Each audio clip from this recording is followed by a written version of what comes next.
Good morning, good afternoon, good evening, good night if you're listening to this late.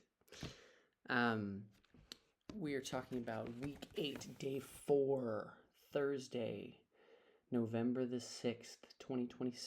I almost said 2026. I'm getting ahead of myself. 2025 on this lovely MFA program for classical acting at the London Academy of Music and Dramatic Arts. Yeah, that little eye zit I talked about yesterday, I think, you can see it's getting bigger. Also, my hair's getting long, so I went back to the middle part. We'll see if it sticks. We'll see if I like it. Just anything to get my hair out of my eyes. Okay, so Thursday was a rehearsal day for Richard III. So because of time constraints, because there's never enough time to do anything, Kirsty asked us to come to rehearsal ready and warm to start like right away. And what we ended up doing is we read through our cut, because we had read through the script before, just like the whole thing, but now we just read through it with our parts and skipping the parts we weren't in to see time, and we still need to cut 10 minutes of it, so future cuts are coming. But then I made a new little copy of my script with just my parts in it, and then I put it on the left side here so that I can write about it on the right. So I'm looking forward to using this to really get into the nitty-gritty and really do my work. Understand the iambic and understand the parsing, and to really look into these character relationships. It was fascinating. When I was doing some research this morning in warm-ups, which happens at 9:30 in John Wood. I never talk about warm-ups. We go there. I usually get there early because I walk to school and I get there early. But in John Wood, we stretch, we do whatever we need to warm up, and that has our role taken. And we had some addressing about the winter concert, that it might still be on. I don't know. Nobody knew that it was canceled, so they're trying to figure out who made that decision and address it. Ollie was unaware, and Graham was unaware, and we're in the process of figuring it out. Scratch my water bottle. Shout out Sandridge. So yeah, during my warm-up, I was doing some just research on the history of my character, the Duke of Buckingham. Starting with his name, Henry Stratford, because he's always referred to as the Duke of Buckingham. Henry Stratford, second Duke of Buckingham. He was he became the ward of Edward IV when his father died when he was really young.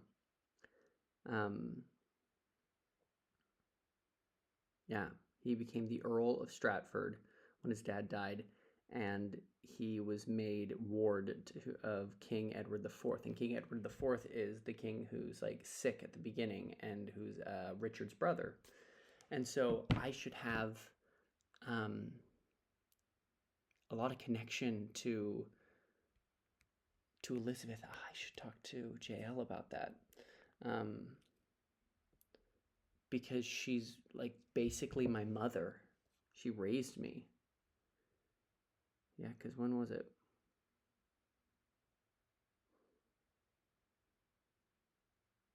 Anyway.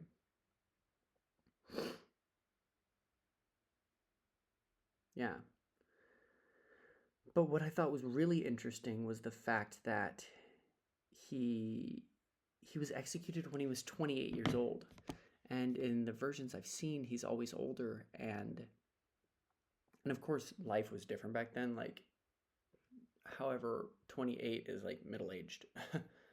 And so I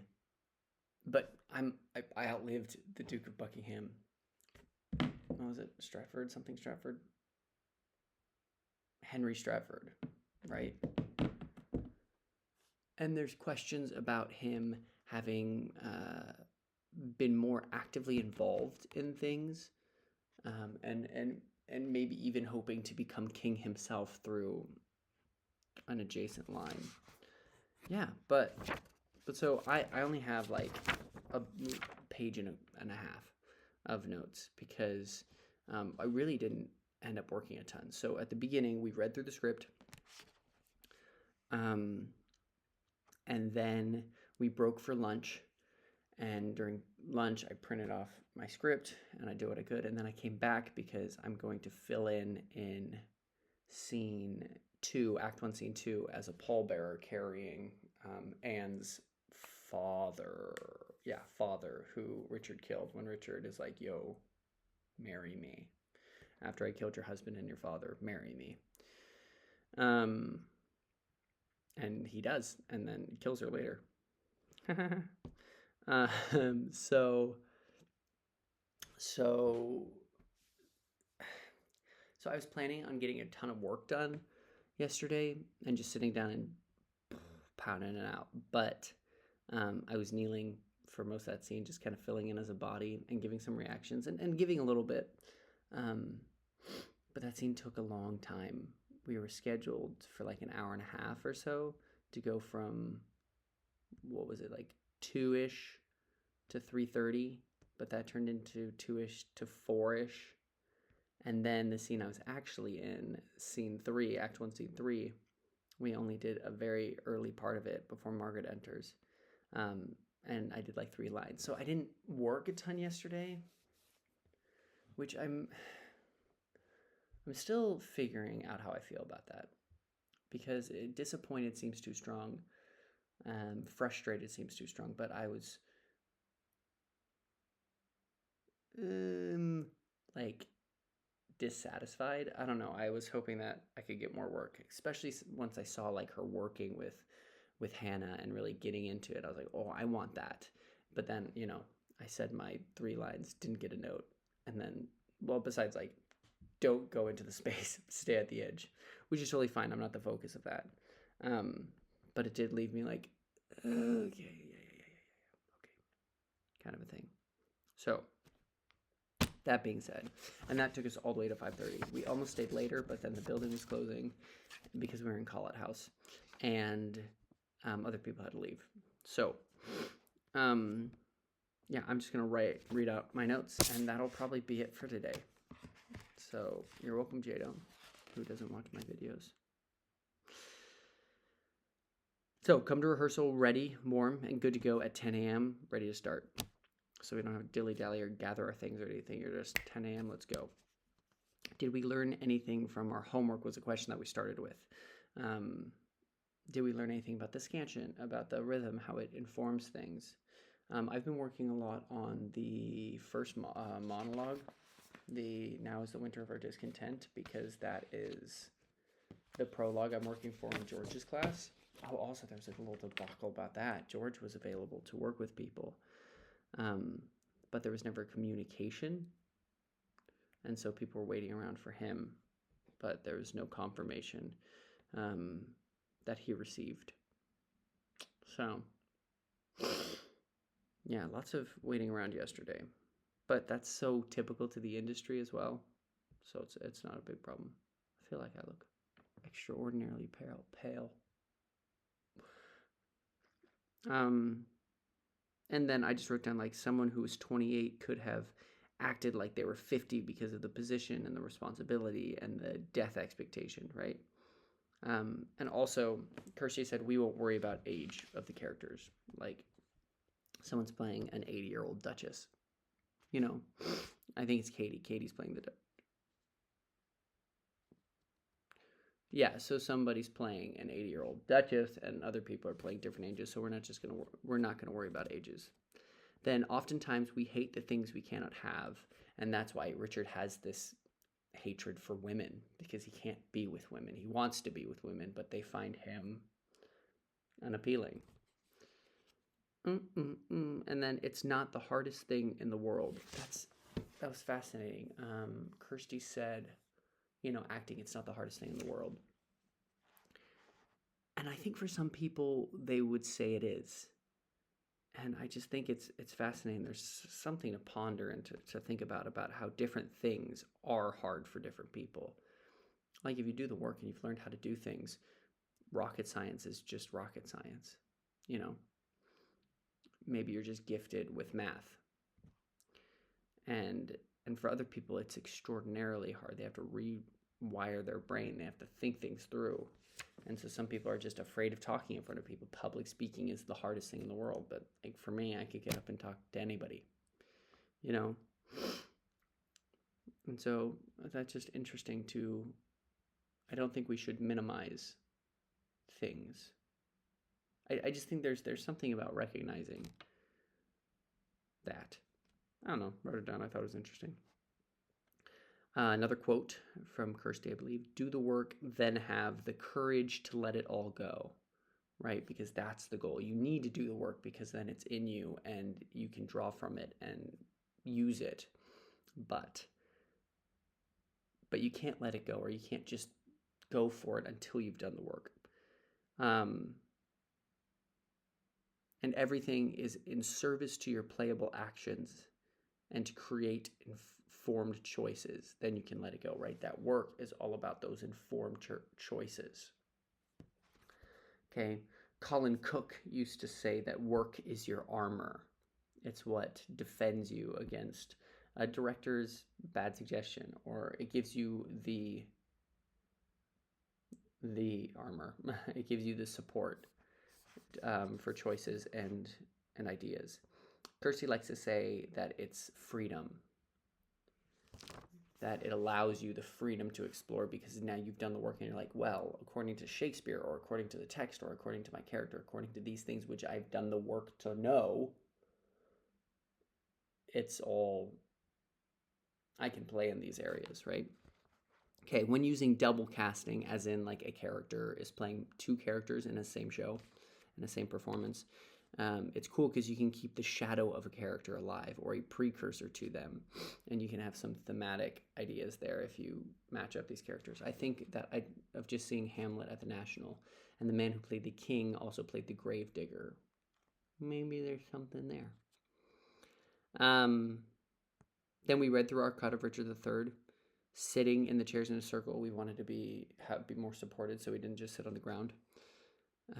We can unit our parts as we went along. I was not super successful in that, I realize. But if there are short lines, it's like the ones that don't meet the 10 syllables. It's filled with action, or there's something, right? There's a moment where there should be a kiss or a spit or something is happening, and so that the iambic leaves room for that action.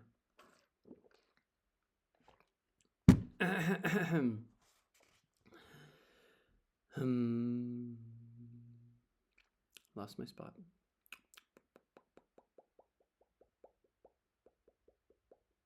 Oh yeah, don't play the state of emotion, play the action, but against the emotion. So a character who is sad isn't just being sad and I'm telling you all about my things, but it's someone who's trying not to be sad as they're trying to convince you, right? Which is much more human and engaging. And then stay in the argument. There's lots of arguments on this, and you want to build and grow and top the other person. And it builds and builds and builds. And where does it crash and how does it start again? Right? Following that trend. And then Shakespeare tends to go up, right? And emphasize the last words. Don't throw away the last words. They're typically the most important. Find your way through, right? Search for answers. Don't play any specific emotion when addressing oneself or the audience. Just discover, and you're with yourself, and you don't have to pretend or lie as the character. You're just discovering. Then we took a little 5-minute break.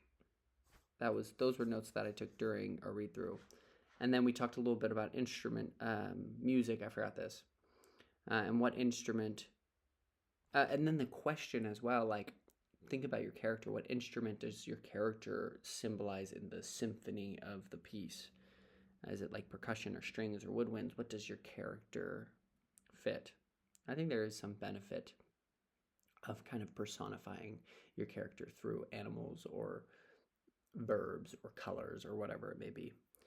Then play your character with the context of the whole play, not just the scenes. Yeah, so even though we've cut the show and it's kind of a full story, we're gonna play it as if our character experiences scenes that aren't written, that we are being performed. Sorry. Then play your character. I just read that, and then we talked about music and how to incorporate it, and that's all I took. I didn't even take notes during our run through because I wrote some things. Oh wait, I remember now. On my actual text. We're doing this in the round, which is something. Oh, downstage left is the most emotional part of the stage.